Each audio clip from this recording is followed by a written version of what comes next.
out the microphone here. I just adjusted the volume, but we are minutes after Rampage, man.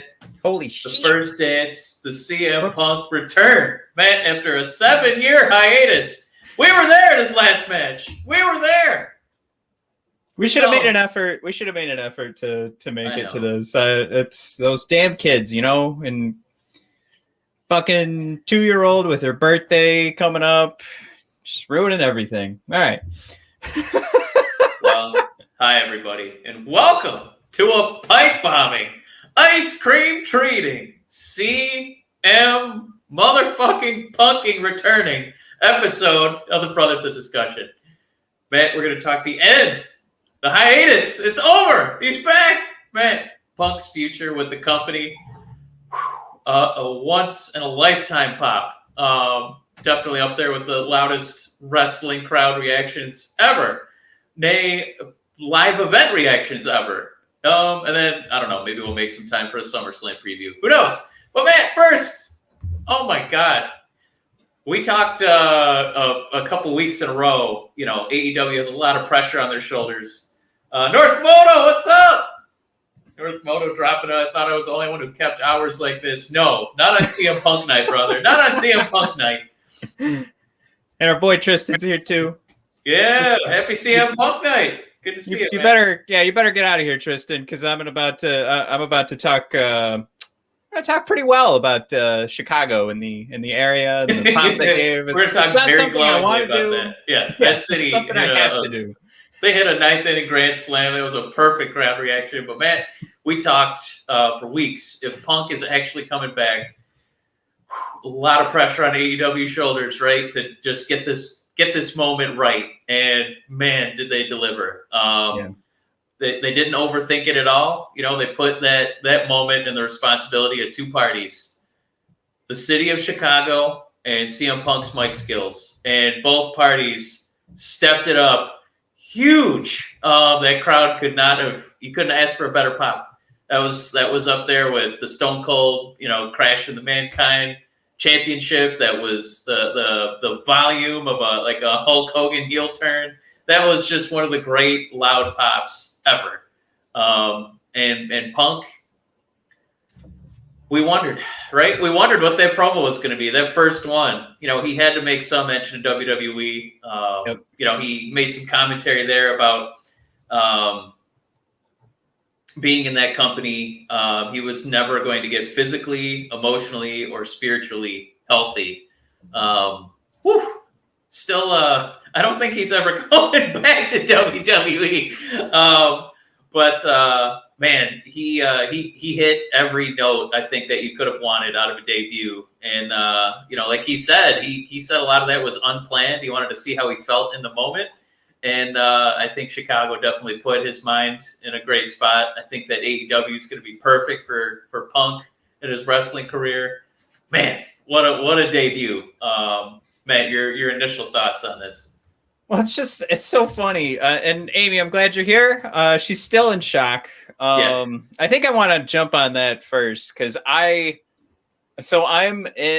here. I was right where I'm standing right now watching it because we're still getting prepped for a birthday party this weekend. And so I'm making space. I'm letting Michelle watch what she wants to watch because she's like getting crafts ready and stuff. So she needs to be able to watch what she wants to watch. So I'm in my office watching this, and that pop. I mean, I'm standing here, and I'm in Michigan right now. I'm so I'm not near this, but I put the tweet out there like you could feel it, and I said I could feel that in Michigan.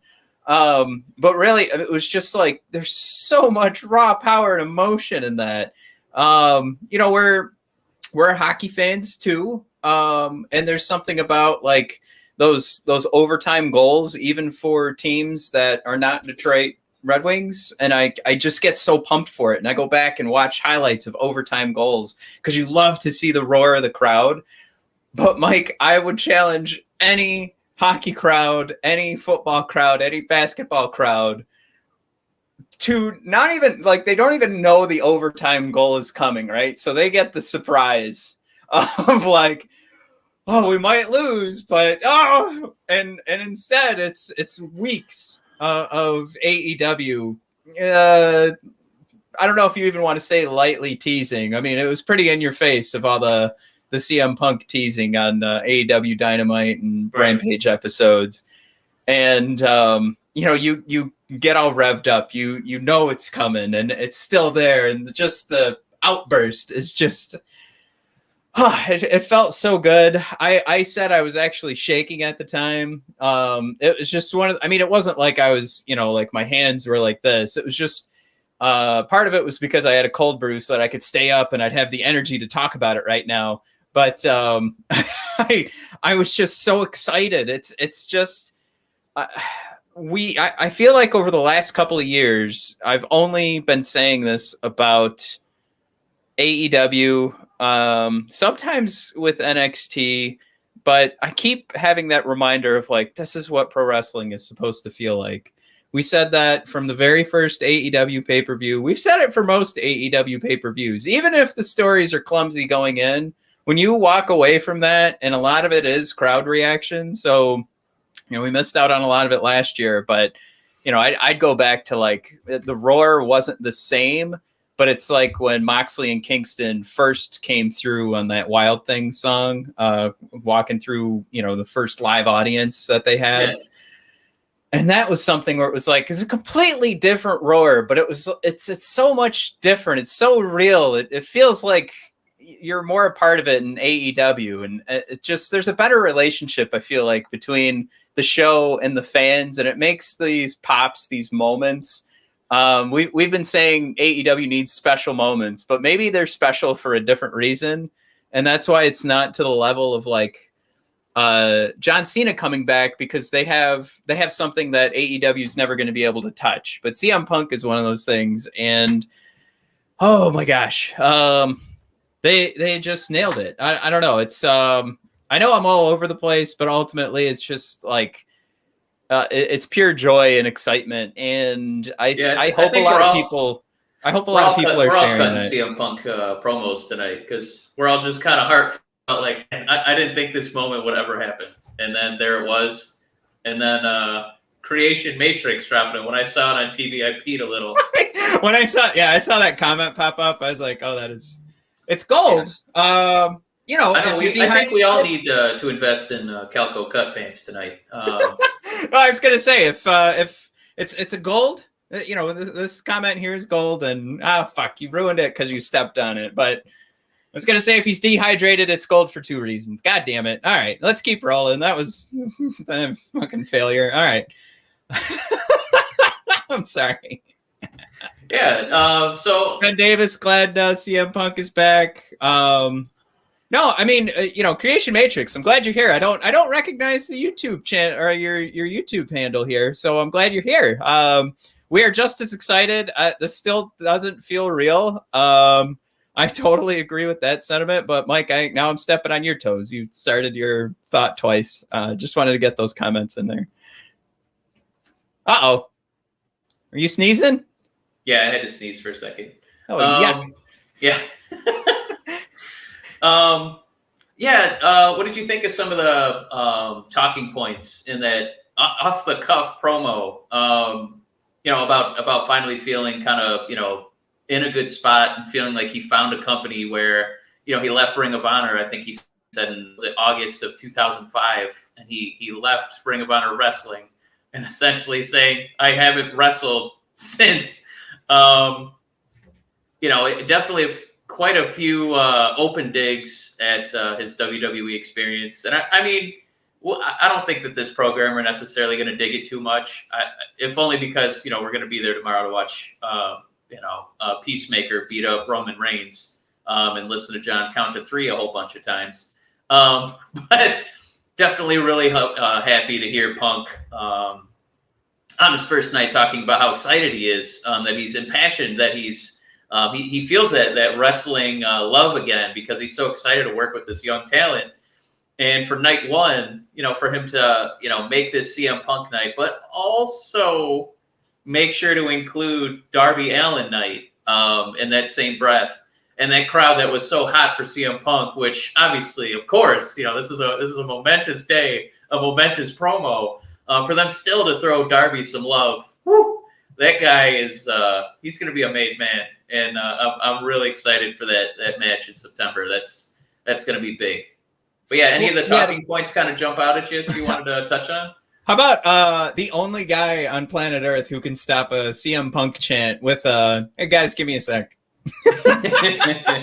I absolutely love that. Like, the power that you have to be able to stop that chant, no other person in pro wrestling has it. Like, even Paul Heyman needs to do some Houdini magic to get the fans to think one way, and then I'm this way, and then they have a little giggle at Paul Heyman. But you got to put in effort. When those CM Punk chants are coming, you got to put in effort. You got to be ready to go. You probably have to have notes on your hand to make sure you don't lose your place.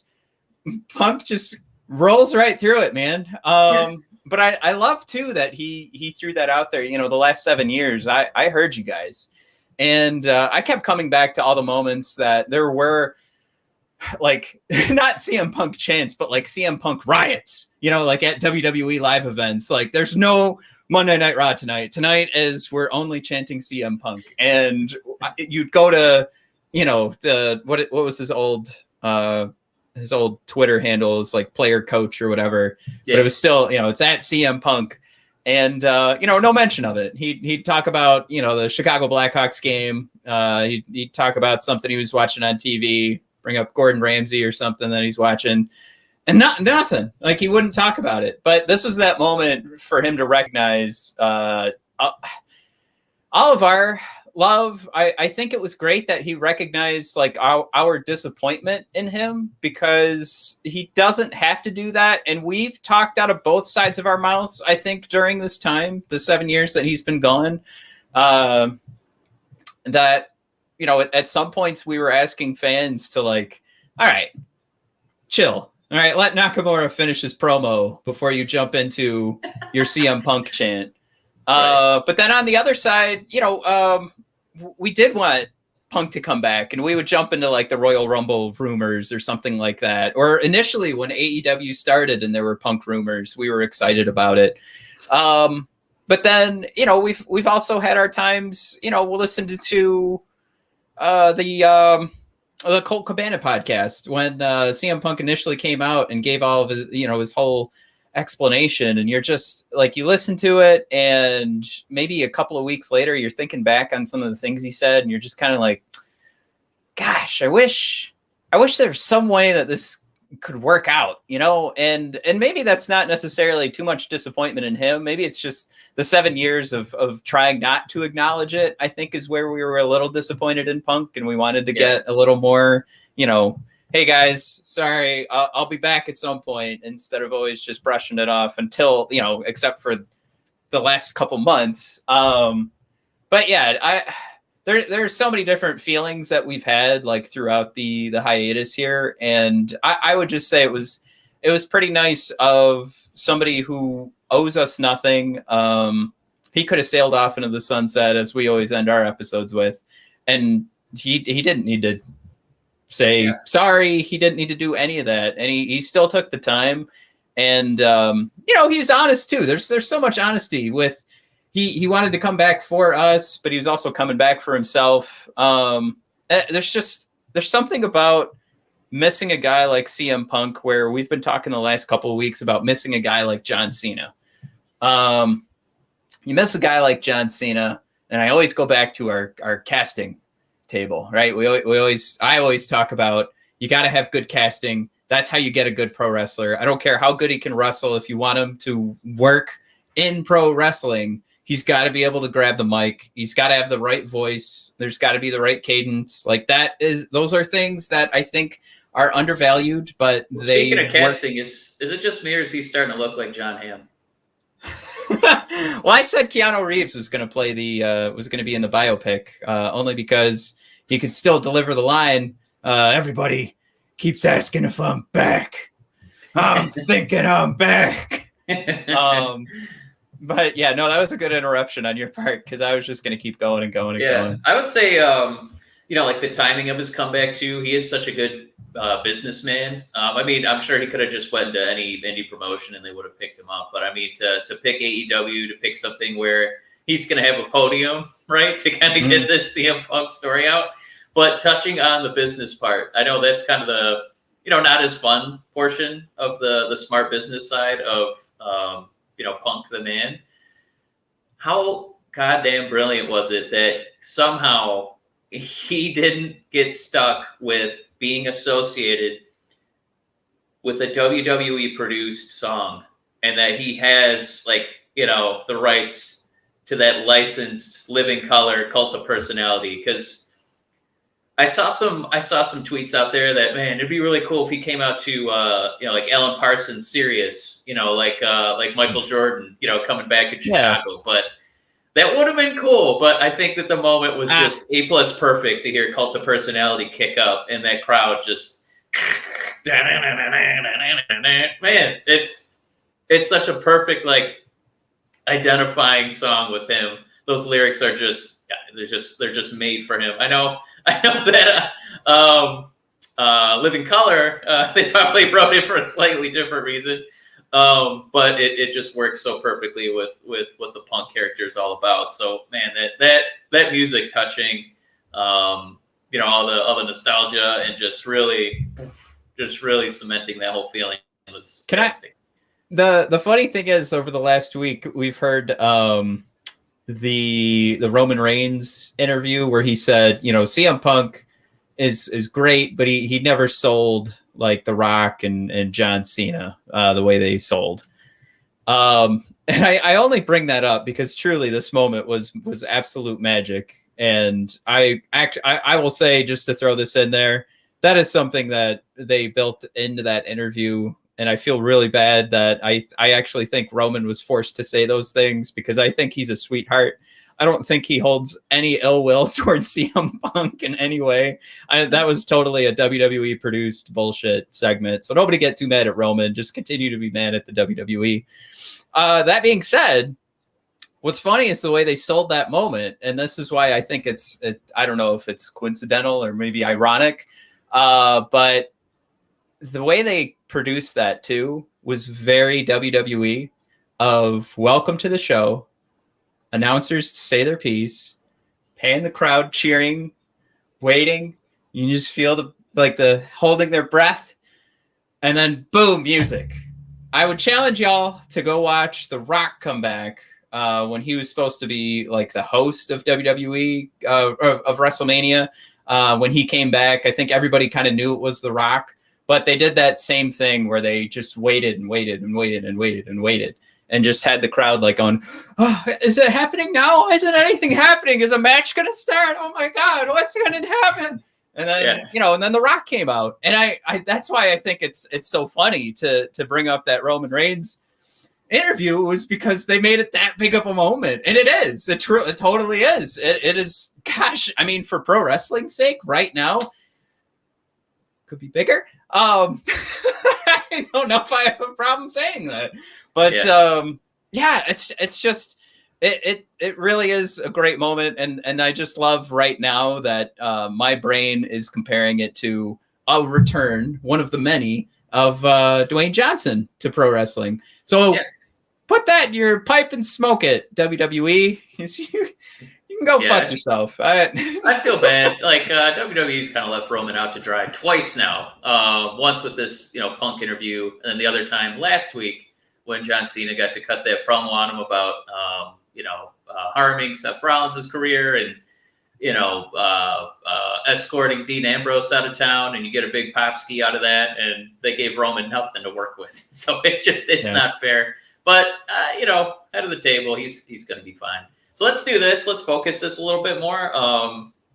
So we know that Punk's first match is going to be in September against Darby Allin. I got to say, of the big names, if it was going to be, between a Darby, a Jungle Boy, a Moxley, or a Cody, I got to say, of those four, I love going with Darby. I think Mox, that is something that would be like a double or nothing like title match. That we can save that one. Jungle Boy, I like it. It would be a physical contest, but there's just something about Darby, knowing that he's kind of a psycho, willing to put his body on the line, in every single match that he's in. Just as far as somebody who, we talk about pressure, right? With AEW having to, hit a home run with this debut for CM motherfucking Punk coming back. Like, Punk expectations are like, all right, now that you're back, what do you got? Now he's got to have to actually rest. So, I mean, as far as a guy who's been out of the game for 7 years, a masked appearance or two, notwithstanding on the indie scene, I think he's got to be out there to impress. And, it's going to be a lot easier to impress if he's out there with a guy like Darby, who could make you and I look like, like ring generals. So, Matt, do you like that idea of Darby being the first dance, so to speak, for CM? Yeah, I think a week ago when we talked about this, I wasn't as big a fan, but all I needed was CM Punk to respond to Darby, and I was like, no, I get it. Let's do it. I mean, it's no surprise, right? I mean, Darby's been the one saying, I'm challenging to become the best in the world. I like the idea now, especially, this is funny because how many times have I said talking out of both sides of our mouth since the show started, and I didn't even like it last week. And now this week, Mike, I'm ready to say, I actually think Darby Allin could win. And one of the other rumors for tonight, of course, was Bryan Danielson making his debut. Mike, how about Darby Allin winning? And he's still on his journey to become the best in the world. And it's next guy up. And Bryan Danielson makes his debut to challenge Darby Allin next. How fucking nuts would that be? And I know we want to focus on Punk. You think that's impressive until Darby pins Bryan clean too, and then Brock Lesnar shows up. And then now we're just going bananas. No, Matt, you're overthinking it. This is Chicago. This is CM Punk. We haven't seen this motherfucker in 7 years. The one thing going against Punk winning is his declaration that he wants to be there for the younger talent, and it's like, do you really? I mean, are you gonna? That's what sold it for me. I do like the idea that, like, now that I decided to book it instead of you telling me like you did last week, but I like the idea now. Like, what if he goes down to the bottom and he makes it like it's a classic CM Punk like promos. He comes through like laughing, going, "Of course, I'm CM Punk. I've had to go through it all. So, of course, I'm going to have to start at the bottom and work my way up. I'm not handed anything. I've never been handed anything. I'm CM Punk. I need to work through this roster bottom to top." And that could be the story. Where last week I said, don't murder hawk this shit. Put him in a main event title shot pronto. But then he'd have to win. And then he'd be holding that title and it'd be a huge mess and it'd get all mucky. And then we try to figure out, well, I guess Jericho can go and Kenny can go take a break because CM Punk is here and we don't really need anybody else around. So yeah, they're almost at that ideal spot already where they don't have to rely on the Jerichos and the Codys, right? Where those guys can take a back seat and produce or be on commentary. Man, what a problem to have. So it feels so young in the AEW's existence that they're already fleshing out this massive roster, moving to 2 days, and God, just bless them for that 60-minute program. Oh, Rampage. Mwah. That's all I need. I'm usually up late on a Friday night. 60 minutes, that was pretty good. Let me do my, we got to do our hot tag question here.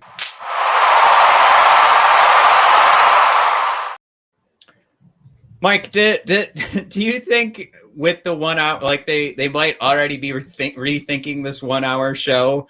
Because having a massive promo like this, I would have to think, after watching the matches that we got to watch, severely cut into their match time. Am I wrong? Was I the only one who saw that it felt like everything ended quickly rather abruptly. I mean, tonight was about CM Punk, so it's not like they were going to get a 5-star match out of anybody. But I guess though that was my feeling at the end of the night, is everything moved really quick. After Punk, and that Punk I could have watched all night. Yeah, I mean, he probably could have stayed out there for 45 minutes if he wanted to. It felt like the right mix. You got some main event promo work from Punk. You got a cup of coffee from Jade Cargill. You got to see Mox, who is still arguably without a title, the face of this company. And Eddie Kingston. They got, a young kid out there trying to prove himself. And then you got a match that had real, effects on the standings and what was going to happen in terms of that tag team, tournament. See who's going to fight it all out. So they had real matches with stakes, and then you got a little cup of coffee from the rest of the division. It was just enough. It one entree and then a couple little appetizers. It was fantastic. And Amy, oh, God bless her. Here she is, another comment for us. Please, and we're on your side, Amy. Please keep giving us 1-hour shows. It leaves us wanting more without boring us. Mwah! Yes, absolutely. Couldn't have said it better myself. Yeah, I like the hot tag question, but yeah, this is exactly what it should be. I should feel like, I wish we could have got more of a match from Jade, and now this is something we can do at a pay-per-view. Or build it up to a special event on a Dynamite. We're going to see her in a 15, 20-minute match against, the Statlanders, the Britt Bakers, the Hikaru Shidas. It's going to feel like more of an event instead of, here we're seeing her again for the, we saw her in hour 1 of Raw, and now we're going to see her in hour 2 and 3 of Raw. And,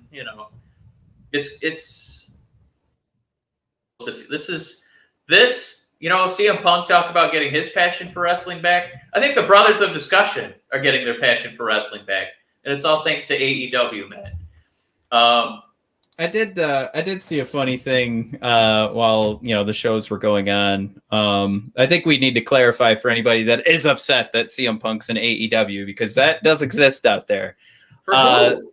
Why are we talking to those people? Gross. Yeah, the notion that wrestling is back. So the little conversation I saw was AEW fans saying wrestling is back. I guess every AEW show before this sucked, huh? Look, we all get worn out on any show. Anything gets it drags on you. What we're saying is now this excitement is back. You always need the juice in pro wrestling. Anybody who, I don't know, if you can just accept the same roster night in and night out, week after week, without excitement or surprises like this, and maybe the surprise happened a month ago when they announced that Punk was signing. This is the New England Patriots already have won Super Bowls, and then they go out and get Randy Moss. Damn! It was already the Patriots. Now they got Randy Moss. It's not that it was boring. They were still winning championships and my attention. But now they have mother on the team. So, yeah, we're going to crank it up a little bit and be excited for these guys. And how did he come back? Man, it felt like those moments at the airport with a loved one you haven't seen in 7 years because they were gone. And they came back and you got to hug them at the airport. And we just got to cherish this moment. Grown men were crying. And we're really going to be poo-pooing this moment? Oh, I've got another one, Mike. Another hot tag. Give me that Luchasaurus hot tag. I'm ready to tail the kick. No. We're going back to Punk already. All right, cool. Could Jesus Christ himself get a bigger pop than what CM Punk got tonight? Where would Jesus need to debut, as it were, for him to get as big a pop as CM Punk did tonight at the United Center in Chicago? If Jesus came back and cut a pipe bomb promo on Richard Dawkins, you couldn't have got a bigger pop out of the city of Chicago. All right, that was pretty good. I hope everybody else got a little minor popski there for Mike there. Appreciate it. Yeah, what I wanted to bring up with the Jungle Express is, and I don't want to get this wrong, so I am using Google. I'm cheating. Tarzan Boy. That Also known as song. Jungle Boy. Oh, okay. That song is it felt like we had 3 parties tonight. That when that song plays, I want to get up and dance. We had In Living Color, and then we've got Wild Thing ending the show. Yeah. More people need to be talking about how it is. You know what? Jade, I don't know what her song is, but it is a rockin' guitar solo, like Eddie Van Halen style, just from start to finish while she's walking to the ring. The whole fucking night was a goddamn party for every entrance. And we need to give more props to Tony for doling out the digging in those pockets for the music. But like real fucking music playing. Jesus, how many times have we been talking nauseum about another CFO $sign song, which God love him for trying. Everything pales in comparison to something that anything really that AEW pushed out tonight. Hats off. Rampage, I'm glad you pulled a me thinking I called Jungle Boy Tarzan Boy. well, you said you were Googling it, and I was like, oh man, he's part of Jurassic Express. I think you called it Jungle Express. So then you said there was Tarzan Boy out there with Dinosaurus. So no, why? Wait, here. I'm reading our notes. That's why. I heard one of us wrote Jungle Express. That's why. Jungle Boy, this was Tarzan Boy, the song. We also had talking about music. We had the Jericho muted entrance with no Judas playing. And, although I do think you what? I've said this before. I've gotten in trouble. I do think Judas sucks as a song. It's not a good song. Man, Matt throwing shade. Matt, there's 20,000 screaming AEW fans who could disagree with you. And I was one of them because I was singing along. I'm coming. That's all right, Matt. We'll sing the song. You can be the wrestling Judas. How about that? One more thing musically, and I'm sorry I have to pivot away from AEW for a moment, but a momentous event happened on SmackDown today because Rick Boogs wrestled. Not only did Rick Boogs wrestle, my young woman, my lady, she sat down because she knew that CM Punk was going to be on, and she made a mistake. She sat down a little early and didn't realize it was SmackDown instead of AEW. And I said, there's Rick Boogs. He's the guy who retweeted us like twice. So I'm very excited. This is his first match. Oh, but he's going up against Apollo Crews and his big goon. I'm pretty sure Boogs is out there to eat a pin. And Matt, I was wrong. Boogs has a crazy finisher where he stretches out Apollo Crews, plays air guitar on his ribs, and then does a pump handle slam for a clean John Cena 1, 2, 3 finish. Man, I popped so hard you could have thought CM Punk returned. That's how big of a night this was. From Milwaukee, Wisconsin, weighing in at 200. All right, I couldn't help it. I was so happy for Boogs. I felt like Pat McAfee in my basement. It was fantastic. I'm getting a tear in my eye right now. I'm just so happy for the Boogs Crews. That was a great transition because there isn't much else to say about Rampage 2. I guess as I put it in the notes. For Punk, I'm so excited they already announced he's going to be on Dynamite. That it looks like it's going to be not a once in a while thing. We're going to get to hear the man speak, see him on our TVs. I can't wait for next Wednesday. Yeah, I don't know. Yeah, it's nice to know. He did say he's his calendar's open, or how did he put it in the promo? Like this doesn't feel like a Brock Lesnar thing. But Mike, I did want to ask, I guess now that we're, like I said, we could wrap up the Rampage conversation. I just jokingly brought up Brock Lesnar. You texted me this comment, and I said, this is a fun question to ask on the podcast. So I want to get your thoughts. Mike, is your WWE divorce on the table? Man, I'm very excited to see John Cena tomorrow. I listened to some interviews, and you're going to fall out of your chair. I'm kind of excited to see the anointing of Damian Priest with the championship. I honestly listen to that guy, and he sounds like a pretty charismatic fan of wrestling. And, we haven't quite gotten to see that on television because of the way they write his character. But that is a whole other story. I'm actually still excited for portions of WWE, but when you ask if the divorce is on the table, it's not that I'm ever going to not be invested in some of the characters, but I definitely feel like AEW is going to be my priority, and it's more than likely, Matt, going to be the priority of this show. Especially because we can talk about the NXT TakeOver 36 preview as well. We can run through that real quick. That really feels like the end of an era sort of takeover. Yeah, it's the Sunday show. That's a little unusual. Yeah, we're wrapping up storylines that I thought we wouldn't get for quite a while, and they're wrapping up quick. So it sounds like there was a rumor that, or maybe it was just a report, I don't know, that they've even started filming, pre-taping NXT episodes. So they're not live anymore. I can't confirm that is true, but the point of me bringing that up is to kind of piggyback on your statement that AEW would become the priority of this program. Only because NXT was my priority, and now it seems like it's not a WWE priority. So I don't know. Once the care and attention starts to drop, I'm sure the quality will too, and it probably is going to fall by the wayside as well.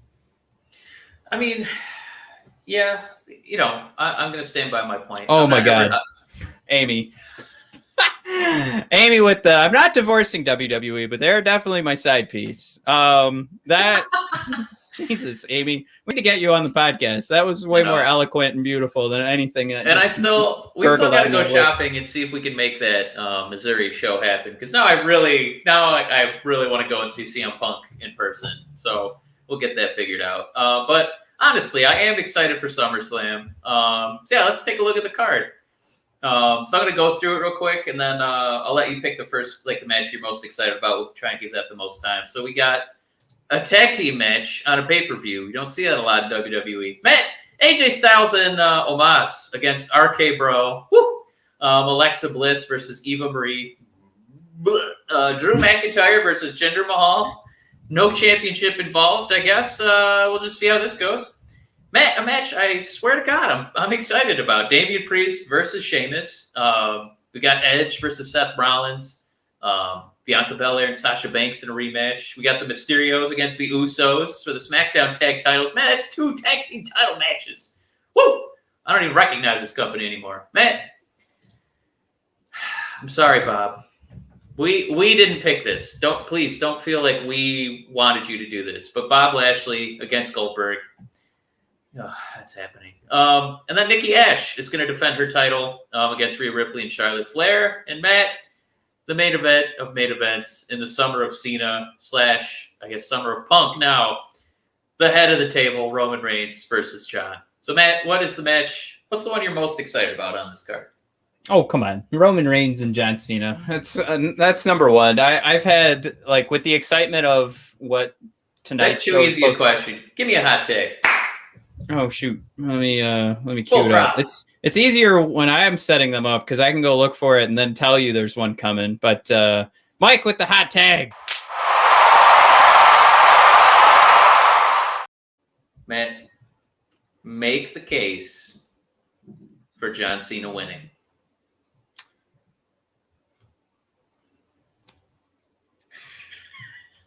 All right. I know it's a hot take, but you can have a second to ponder your thoughts, kind of gather yourself. Everybody picks up their phone and looks at it. Oh, the podcast stopped. What? Well, the time's still running. It's not a hot take. Maybe it's not a hot mic. I don't know what happened there. Yeah. I mean, it's him getting the record for titles. It's WWE trying to make the big statement that they're now they're in it, right? If there was ever a war between these two companies, CM Punk just did it. I mean, it's breaking news on ESPN, so they've got to do something huge. And I think you and I respect Roman Reigns. I think a great deal of people respect Roman Reigns, but that has nothing. That is nowhere near the brand of John Cena. It touches everywhere. It touches every bit of pop culture. A couple weeks ago, I just watched one of my favorite superhero movies, and I can't wait for the Peacemaker television show to start. And that could be it. It could just be, let's get an extra month of John Cena in here. We'll pay him a ton. We'll work with the studio that he's working with to make a new television show. But we need to do anything we possibly can to get this to work. And it's going to be the big, we can't have CM Punk show up, but we can have John Cena paid out the ass to work for another month. And then we'll at least have one night we own Twitter, or at least by the end of the weekend, we own Twitter because John Cena had the surprise victory against Roman Reigns. That, to me, if you want to go beyond kayfabe, that's where John Cena gets the win. Yeah, I think the social media reaction is John's best case, where I mean, it's John winning plus most heavyweight championships in pro wrestling of all time. I think on the day after CM Punk returns, I think they would love to be on ESPN with John Cena sprawled in the front row, blowing kisses at Roman Reigns. That throwback to CM Punk doing that to John. I think they're drooling thinking about trying to do that, but it's such an irresponsible, we've built up Roman to be the face of WWE for the foreseeable future, and to punt that away for an ESPN pass it out, highlight moment. It's just utter madness. For us, I think for WWE's, for their future, they always talk about, when WCW failed, they were going to all these has-beens, and we went with new stars like Shawn Michaels and Undertaker. If you're going to do that and look at the past when you were successful, maybe this is when you have our boy Big E cash in, because I almost would put money on Cena winning. Oh, yeah. Because they're so panicked about Punk. Yeah, you just ruined it. Yeah, Cena will win, Big E will cash in. That's it. We go back to happening. normal. Yeah. Cena has the most championship reigns of all time. Is that cheap? Do we really want that? It's not cheap. It's just we've talked about it before, where you don't need to necessarily blow all your wads in one night. So for Cena to win and lose in the same night, it would just be kind of oh well, okay. And you don't really get to that moment in history in the wrestling history books of Cena being the all-time leader in championship victories. He's going to have a Kane over Stone Cold moment where he barely holds the record, for an hour before he loses the belt. So I don't think they're going to blow all their loads in one night. That should be spread out. But CM Punk just changed the game. So I don't know what WWE's panic move is going to be. Did CM Punk change the game, or did AEW? Sorry, I just was having fun with that. I didn't actually think I was saying anything. I didn't enjoy that at all. Yeah. Punk did. Because he made the choice to go. Yeah. It wasn't Tony dropping a load. Dropping a big money load. Yeah. Yeah. Let me tell you. I just say? Let me toss in there. You got pretty hot. You got heated with WWE for making the decision to let John Cena win. But if I had to pick, I would just say I'm pretty sure Roman Reigns is going to win this, right? Maybe. I don't know. I really think they're going to do a panic move and give it to John. I would almost be scared on WWE's behalf, like, oh my God, what are you doing? Because John, I know none of this ever really matters, but John needs to win to keep his relationship with the WWE, right? Is that how Roman ended the night? Telling John that if you don't win, I'm just checking Twitter. Right. Yeah, because Roman is supposed to leave. Yeah, he did say this is Vegas. Let's make the odds here. Leaving the. Oh, I'm sorry, I got it wrong. This is me doing it while I'm wrapping presents for my baby girl. Either I'm leaving that stadium as Universal Champion, or I'm leaving WWE. Okay. So I'm glad that you Roman is winning scripts, because I didn't want him to say I'm going to leave SmackDown. And we're like a week away from the draft again. So it's like, okay, Roman, see you on Monday Night Slog. Man, I got to say the second match I'm most excited for is, I'm not kidding, I'm kind of excited to see Damian Priest be away from The Miz, be away from John Morrison. Miz, fantastic villain. Morrison, incredible, one-of-a-kind athlete that we'll probably never see again in our lifetimes. But, my God, they didn't just beat a dead horse. They turned it into an Arby's sandwich. That horse has ceased to be for a long time. So I'm very excited for Damian to move on, have a new feud. Listen to that guy in interviews. He sounds like such a fan. And he so badly, when he bumps around with the legends in the back, he really gets an Undertaker's ear to be like, can I have one match with you, please? That's his goal. But yeah, he sounds really respectful of the business. He sounds really enthusiastic, passionate about it. And, Sheamus is kind of in that role now where, much like Randy Orton and maybe John, if John loses. But, the guys with some panache, with some history, given the rub. And so Sheamus might be the guy to kind of help coordinate Damian Priest as he moves forward in his career. Matt, do you have any feelings for that match, or is there one you'd rather move on to? I have very minimal feelings about it. I don't have a ton, to be honest.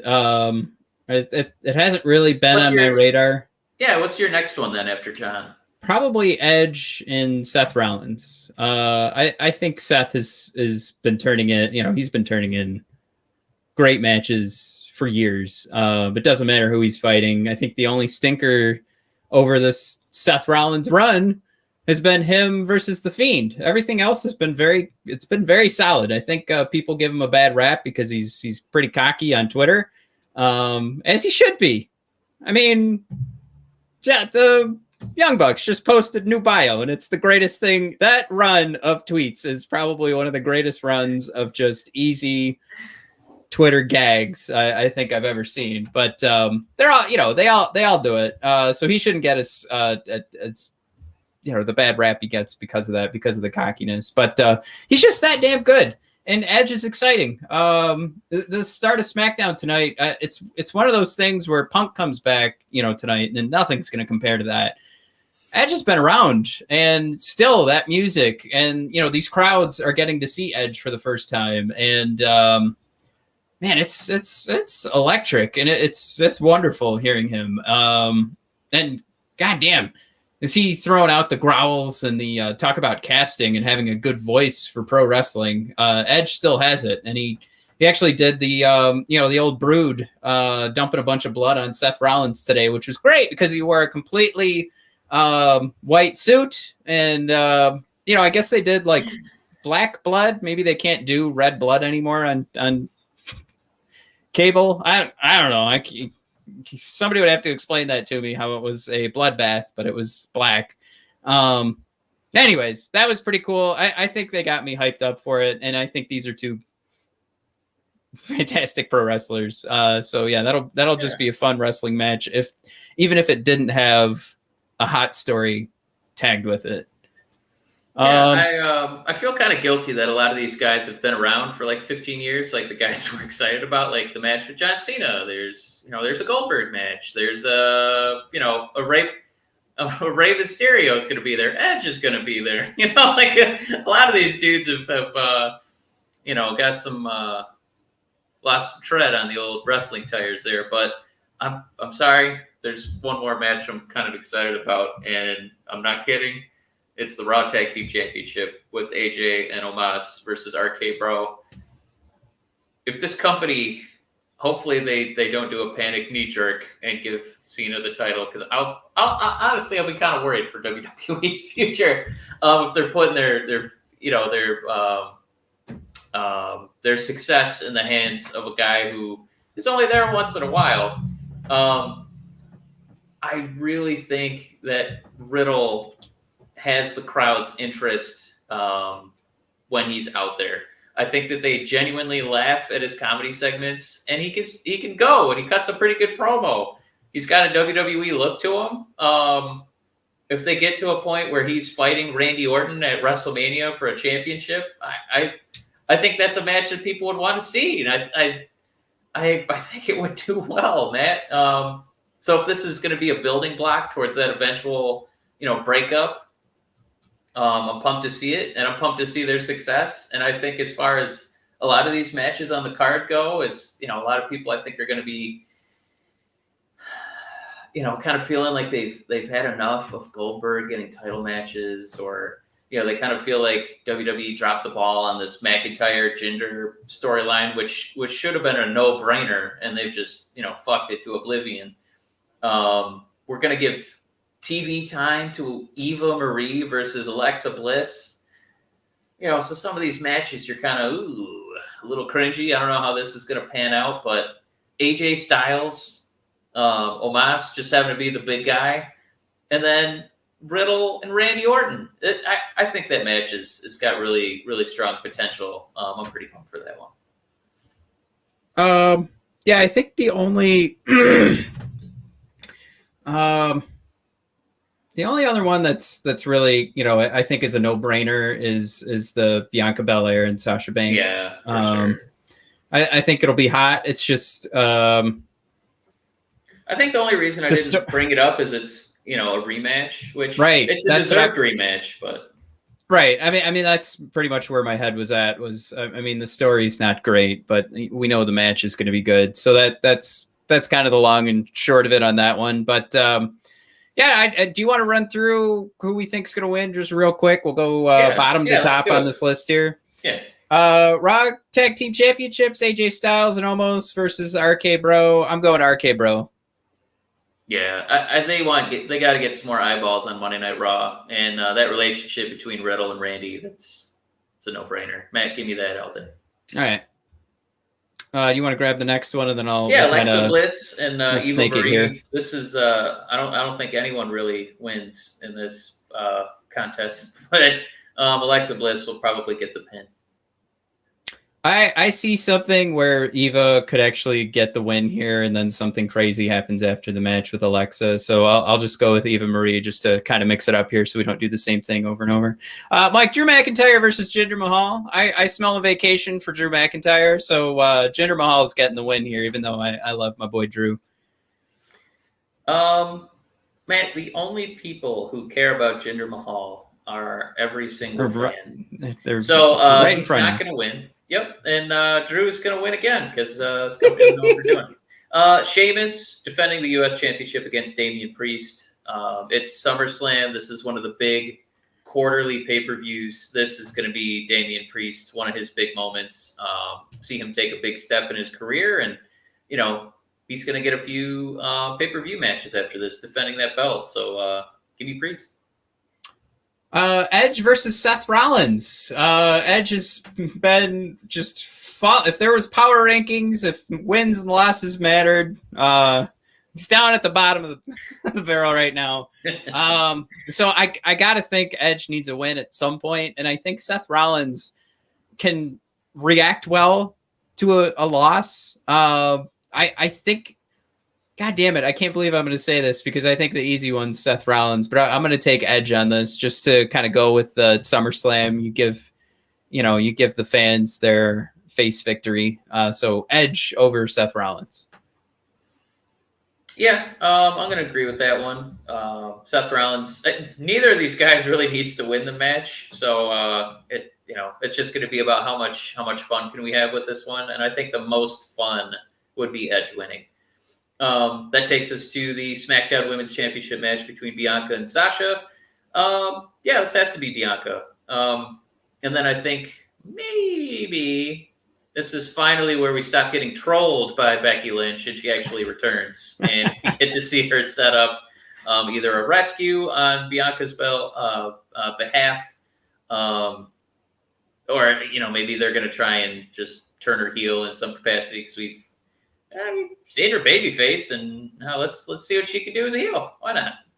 I would go same sort of like Becky coming back, but because she's going to face Sasha Banks for the title and start a feud. So they need something hot going into the fall. They want to compete against CM Punk and AEW. So Becky Lynch versus Sasha Banks after Sasha takes the title. SmackDown Tag Team Champions, the Usos versus Rey and Dominic Mysterio. I've seen some people saying that Dominic is going to turn on Rey. Jesus, what are we doing, WWE? Just give it to Rey and Dominic. It's fine. I don't care anymore. I don't even want to be here anymore. That's it. I think you should leave a reference before anybody gets worried about me. Mike, who you got? This is the Usos. I think Rey Mysterio came back just to get his son over, and he's probably going to give his son some clean victories over him. So this is probably where they're going to start to fracture a little bit more on TV, and Rey will start to sail off, and Dominic will kind of pave his own path, King style. Then we got Bob Lashley. I'm so sorry, Bob. Going against Goldberg. Bob, he works out really hard, like all year, and he did all that. He did all that cardio, and he's only going to need to wrestle for like 2 minutes. So, Bob, I'm sorry, all those efforts are going to go for naught. I wish you were out there against Finn Balor or Doink the Clown, anybody else. But Bob's going over at least, so we got that going for him. I'm going to take Goldberg. Holy shit. It's over. Okay. Goldberg, Raw Women's Championship match. I don't want to hear any more from you. Nikki Edge versus Rhea versus Charlotte. This is a tough one because I don't think that Nikki's quite getting the pops that they thought she was going to get. And it's just like, well, it kind of made her a superhero. And I don't know. I think the fans who like her are the people like us who don't want to see her be a superhero. So probably Charlotte.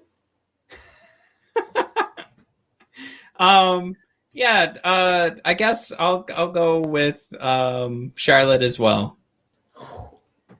Man, Can I just say, I like the last time we talked about one of these pay-per-views, I was so far removed from Monday Night Raw. I was still calling her Nikki Cross. So I don't care about the story at all. I think they've really failed the Raw Women's title. It's such a fart sandwich. So just give it to Charlotte, and maybe Becky will fight Sasha and Charlotte, and she'll take both the titles back. All right, Mike, Universal Championship, Roman Reigns versus John Cena. Your final thought. I'm gonna go Roman. Matt, in a short-sighted nightmare, John Cena wins and the company begins to go under. Matt, that takes us. Do we have a few minutes for NXT or no?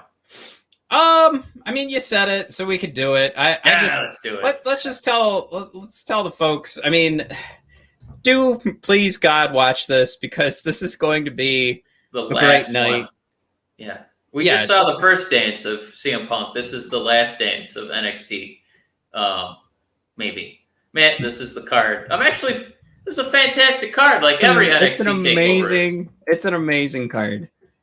We got LA Knight versus Cameron Grimes in $1 million championship match. I love those two guys. They're fantastic dance partners. Matt, Kyle O'Reilly versus Adam Cole in an undisputed, you're not my friend anymore, 2 out of 3 falls match. Dakota Kai is going to challenge Raquel Gonzalez for the NXT Women's Championship. Walter versus Dragunov, Part 2. How did we get so lucky? And then, Matt, we thought he was done. I thought he was fired. We all did. Samoa Joe, he's back, and now he's doing a title match at the next TakeOver event. Matt, it's Uncle Joe versus Karrion. Which of these matches are you most excited for? Walter and Dragunov. I mean, they put on one of the greatest matches I've seen in the last decade, and they did it without fans. So, I mean, I guess they're up for another test here and getting us excited, because I don't even know where this is being taped. Is it just in Orlando, or what the hell's going on? To be completely honest, I have no fucking clue.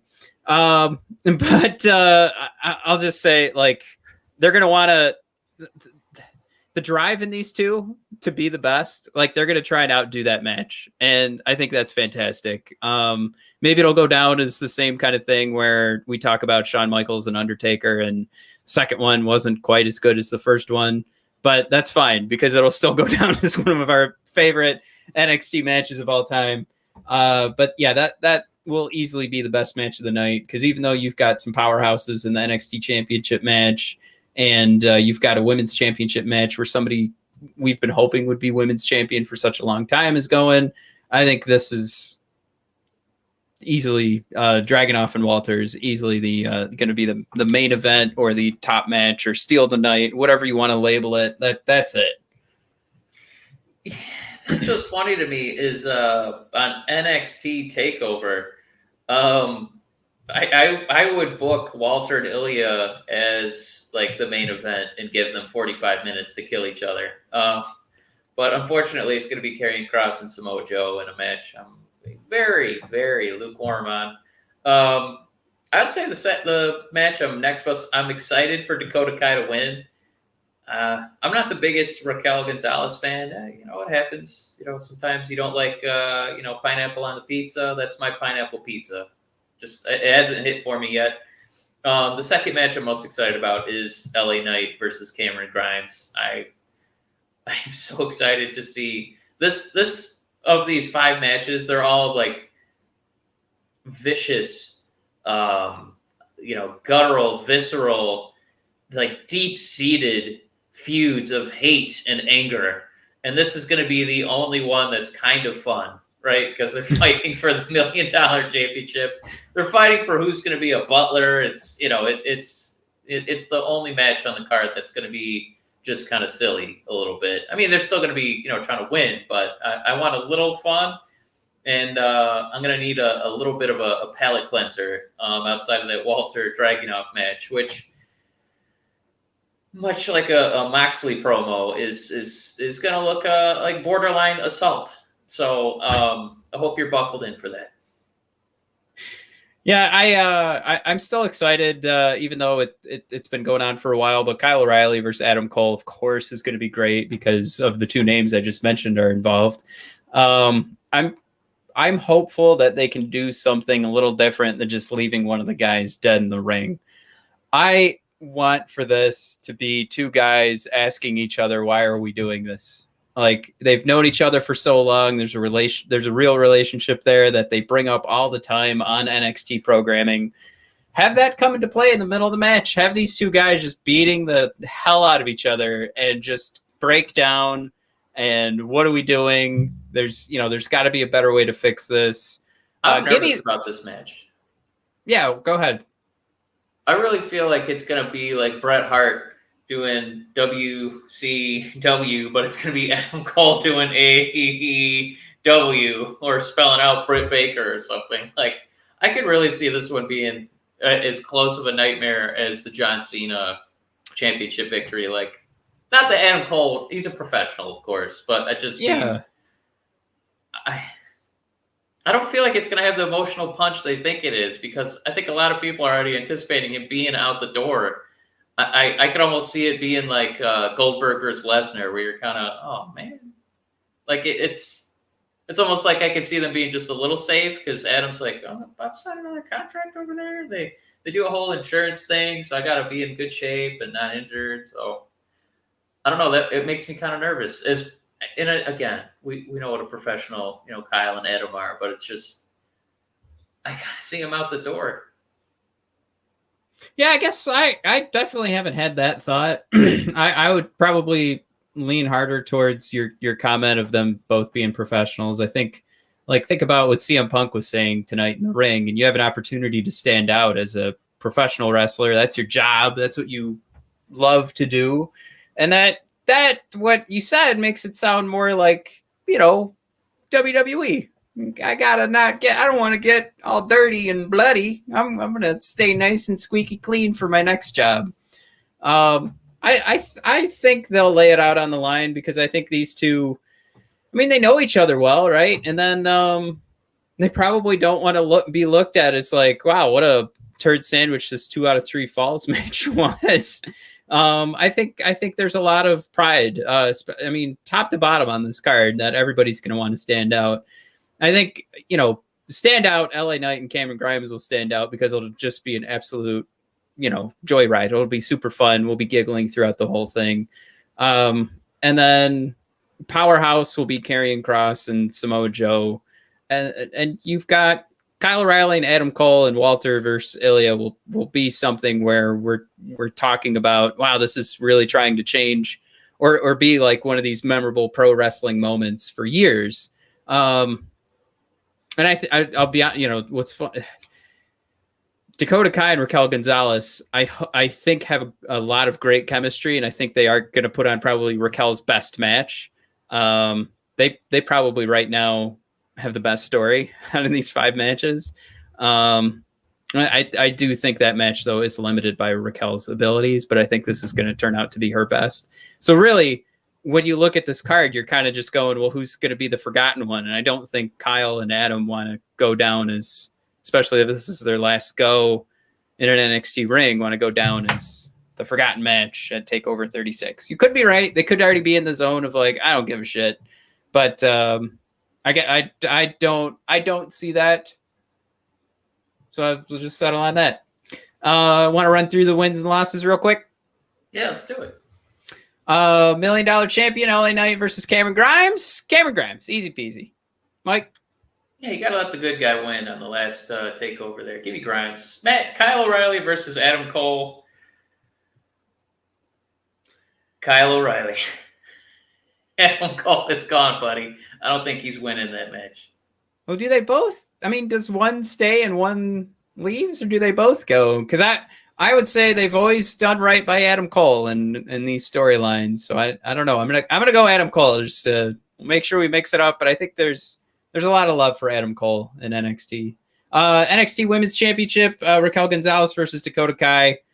This is it. We've been waiting forever for Dakota. I don't think Raquel did as great a job as. I guess we shouldn't even say as we anticipated. We kind of thought that this wasn't going to go great because she looked green before she even won the belt. So Dakota Kai is taking this, and it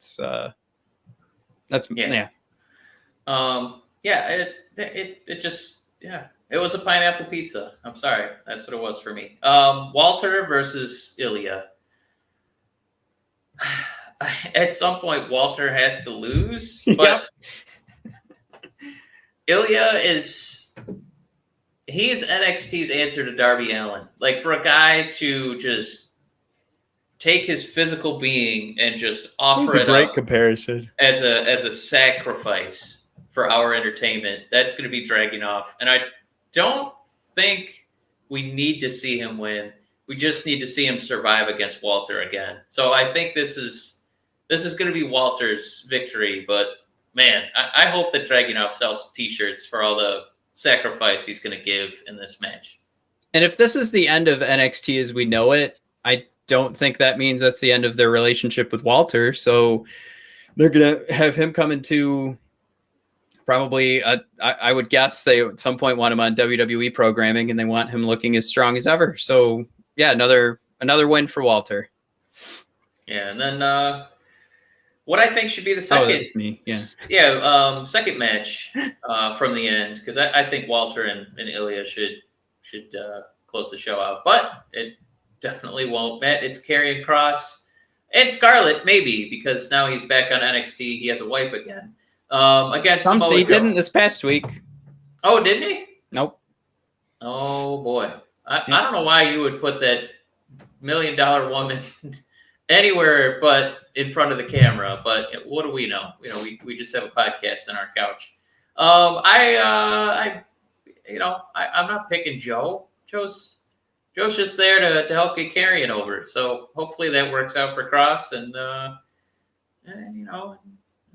see what he can do. Or if he loses, maybe Cross will get called up officially, and do a feud with Jeff Hardy, I guess. If I keep running along with if this is the end of NXT as we know it, and I would anticipate a title being dropped, I think it would be pretty neat to have Samoa Joe do it as one of the best NXT champions of all time. If they're going to be hitting like the reset button and doing something completely different with NXT. I can see Samoa Joe winning, and then that's how they sail off as NXT. NXT ends, Samoa Joe is your forever champion, Dakota Kai is your forever champion kind of thing, and that's that. And I think that's actually pretty nice for the two of them. They've both been fighting in NXT. Obviously Joe was up on the main roster for a bit, but they had been fighting in NXT for quite a while. So that'd be pretty cool. That's how I'm going to justify my Samoa Joe pick. All right, Mike, we're ready to sail off. This was a fun episode. Everybody. Yeah, everybody that tuned in for their first time to watch the Bros of Discussion, please subscribe to our YouTube channel. We would greatly appreciate it. We are also covering the Red Wings. We play some video games every now and then. You can find our Twitch channel also as the Brothers of Discussion. Find us on Twitter at BOD Podcast and on Instagram, brothers_of_discussion. And I think that be it. Oh, right. And our shop page. Just go to bodpodcast.com. Shop button is on the homepage. You just click on that sucker. You can support your two favorite Brothers of Discussion and buy some fun t-shirts. We've been doing hot tag segments all episode. We have our hot tag line running right now. So check those out. It's bodpodcast.com or brothersofdiscussion.com. All right, everybody, thank you so much, and happy CM Punk Day. Happy CM Punk Day. Woo! Oppa! They do that in Chicago sometimes.